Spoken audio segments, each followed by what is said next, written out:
ሰላም ጤና ይስጥልን ፋሚሊ እንዴት ናችሁ? በዓለም ፋይናንስ መድረክ እየተካሄደ ያለው ትልቁ ውይይት ምን ይመስላል? ስለ ኤአይስ ምን ተባለ የሚለውን እናያለን። ትልልቅ ግዙፍ ባንኮች የአሜሪካና የአውሮፓ ባንኮች በፖርቹጋሏ ሰንትራ ከተማ ስብሰባ ሲያደርጉ ሰንብተዋል ማለት ነው። ከሰኔ 29 2026 እስከ ሐምሌ 1 2026 በፖርቱጋሏ ሰንትራ ከተማ በተካሄደው የአውሮፓ ማዕከላዊ ባንክ ዓመታዊ ጉባኤ ባንኮች ተሰብስበው ሰንብተዋል ማለት ነው። ይህም የተለያየ አጀንዳ የራሳቸው ዓመታዊ አፈጻጸም የሚያዩበት ነገር ሲሆን ከነዚህ ጉዳዮች መካከል አንዱ ኤአይ ነው። ኤአይ ላይ ብዙ ሀሳቦች ተነስተዋል ማለት ነው። ይህም የአውሮፓ ባንኮች ብቻ ሳይሆኑ በቢሊዮን ዶላር ስለ ኤአይ ፈንድ የሚያደርጉት ግዙፍ የአሜሪካ ባንኮችን ይጨምራል። እነዚህም እንደ ጄፒ ሞርጋን እና ባንክ ኦፍ አሜሪካ ያሉት ባንኮች ማለት ነው።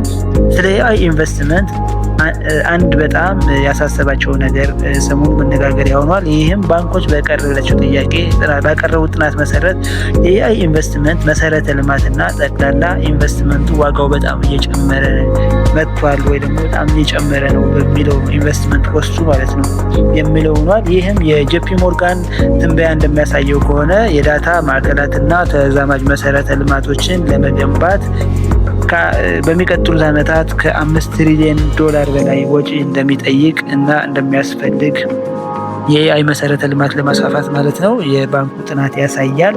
ይህም ግዙፍ ወጪ እንደሚጠይቅና እንደ አማዞን፣ ማይክሮሶፍት፣ ሜታ ያሉ ትልልቅ ድርጅቶች ኩባንያዎች የቴክኖሎጂ ኩባንያዎች ድርጅቶች ከዚህ ጋር በተያያዘ ችግር እየገጠማቸው ነው ተብሏል።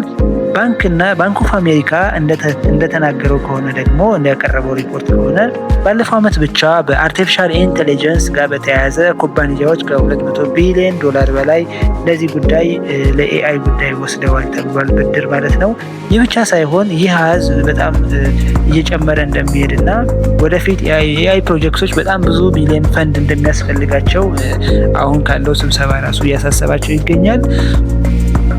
ነገሩ ዋናው ምንድን ነው ስንል የባንኮች እያሳሰባቸው ያለው ጉዳይ ጉባኤው ላይ በቀረበው ዋናው መልእክት ደግሞ ኤአይ ከተጠበቀው በላይ ኪሳራ ሊያስከትል ይችላል፣ የፋይናንስ አለመረጋጋት ሊያመጣ ይችላል እያሉ ነው።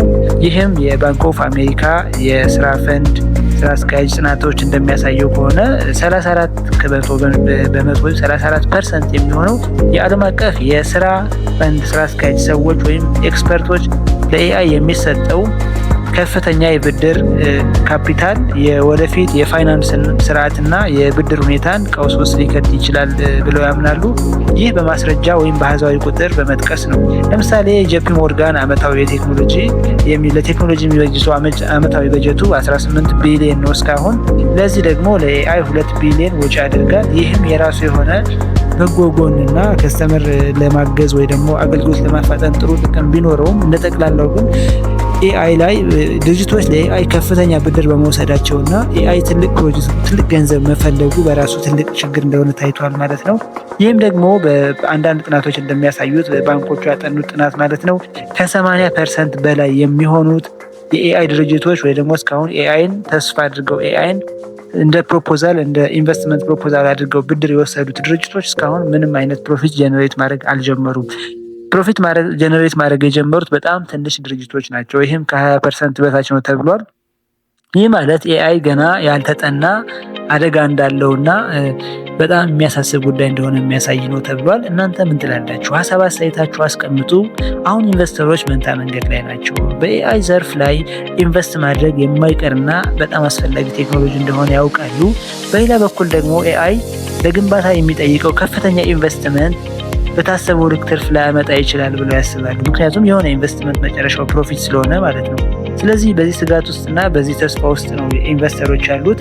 የመጨረሻው ውሳኔያቸው የሚሆነው በፖርቱጋሏ ከተማ በተደረገው ስብሰባ ማለት ነው ኤአይ የበለጠ ጥናት እንዲደረግበትና የበለጠ ዲፕሊ ወይ ደግሞ ውስጣዊ ጥናት አድርገው ድምዳሜ ላይ እንዲደርሱ እንዲሁም ኤአይ ቴክኖሎጂ ላይ ፎከስ በማድረግ ወይ ደግሞ ከሚሰጠው ጥቅም ብቻ ሳይሆን ምን አይነት ፋይናንሻል ቀውስ ሊያመጣብን ይችላል የሚለው ማየት አለብን በሚል ነው ስብሰባው ያለቀው ማለት ነው።